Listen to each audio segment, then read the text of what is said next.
Գերմանիայում սրանց հարց են տալիս. Գերմանիան եւ Եվրամիությունը ինչպես կարող են պաշտպանել ու աջակցել Հայաստանին քվեարկության ժամանակ ռուսական ազդեցությունից ու միջամտությունից պաշտպանել։ Ռուսաստանը, որ միջամտում է, այդ մասին չկա որևէ փաստ, հիմնավորում, բայց որ հենց Եվրամիությունն է միջամտում, այդ մասին կան ելույթներ։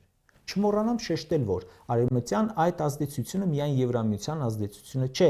դա նաև թուրքական մեծ ազդեցությունն է, ինչպես 2022-ին Պրահայում այն ժամանակվա Եվրամիության ներկայացուցչի միջնորդությամբ Արցախը հանձնվեց Ադրբեջանին, որ Հայաստանը փրկվի, այնպես էլ հիմա Կալասի միջնորդությամբ կփրկեն Հայաստանը արտաքին ազդեցություններից։ Մնում է հասկանանք, թե ում խորազդեցության կամ տիրապետության տակ կհայտնվենք այս միջամտության արդյունքում։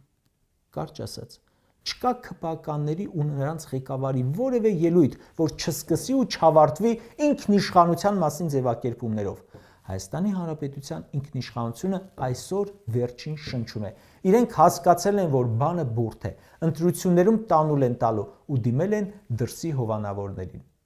Արևմուտքին Հայաստանը չի հետաքրքրել ժողովրդավարություն, աղքատություն, անվտանգային ճգնաժամ, ոչինչ չի հետաքրքրել։ Կարևորը Հայաստանը Ռուսաստանի դեմ օգտագործի։ Վրաստանին ուզում էին երկրորդ ճակատ բացել, չեղավ, բացում են Հայաստանում։ Հայաստանի իշխանությունն էլ պատրաստ է ամեն ինչի, մենակ թե ստանա փող եւ վերընտրվի։ Ժողովրդավարության, դիմակայունության, հիբրիդային պատերազմների եւ այլ խոսույթներով ուղղակի տանում է երկիրը չգոյության, պետականության կորստի։